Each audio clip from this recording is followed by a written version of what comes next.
was sitting on top of the houses. This my daughter's house looked like it had targeted the house. When Reginald Washington returned to the 9th Ward months after the storm, he could barely find his daughter's home. All he could see was a 200-foot-long barge with a steel hull. Very first time. I haven't been there since. Even though he lives just a few streets away, he still avoids this lower 9th Ward block. It made me think about my child and what she went through. When she drowned, made me feel that I wasn't there for her. The infamous barge in a relentless flood flowed through a massive breach in the Industrial Canal levee, inundating the lower 9th Ward, not far from where Pam Washington and her fiancé Daryl Milton rented a brick single-story house on Jordan Avenue. I can't really see why she didn't want to leave, but I told her I was staying. Like thousands of others, Washington and his daughter chose to ride out Katrina. The 61-year-old says he'd spend 3 days with no food or water, trapped at home until a boat came. He'd end up at the Superdome with only $275 in his pocket and a cell phone.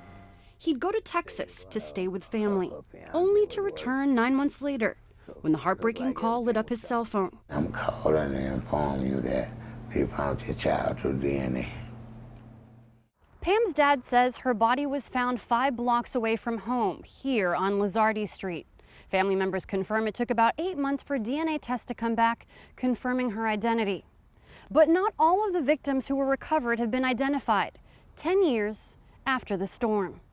I just thought we should honor our dead in a better way than putting them in Potter's Field. On the 5th anniversary of the storm, then Orleans Parish Coroner Frank Minyard sat down with Eyewitness News to talk about the Katrina Memorial, where 80 bodies, he said, were laid to rest.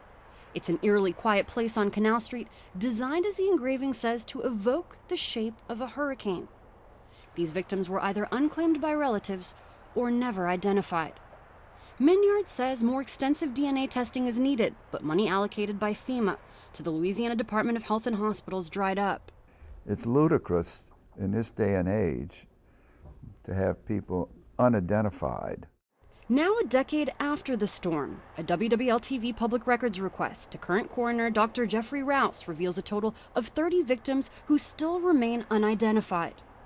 Autopsy reports show locations across the city where some of these men and women were found. Here at 2709 South Prior Street in Central City, an autopsy report says the body of an unknown female was discovered dressed in a multicolored skirt, blue knit t-shirt, wearing a yellow metal earring with the letters RMJ on it, a single curler still in her hair. Back in the lower 9th Ward, at 5113 St. Claude Avenue, an unknown black male with a beard and mustache, dressed in black low-top shoes, black jeans, and a blue vertical striped t-shirt, was found with keys in his front pocket and 1 nickel to his name.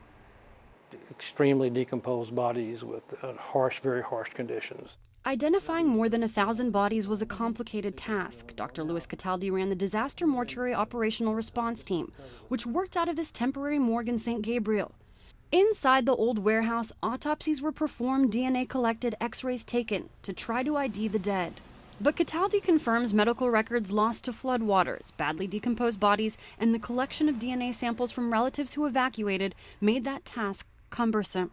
And we would take DNA from family relatives and try to match the family tree. Now that's real hard to do when you've got people who've been displaced to Texas and when you're trying to get their DNA.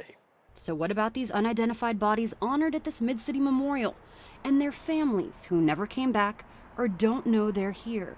If somebody was really concerned, they could probably do it privately, but it'd probably be cost prohibitive to do it that way. Oh, there's a bunch of them down here that they didn't find.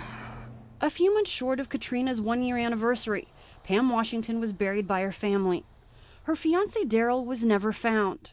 It's a painful memory for any parent, especially Washington, who says Pam's daughter Whitney is a spitting image of her mom. She evacuated with family before the storm hit. Bad for twins. They get bad for twins. In his mind, the teen is part of the next generation that can now set their sights on the future. We went through it and we made it. And now we're trying to go past that, move on. Tanya Dahl, Eyewitness News.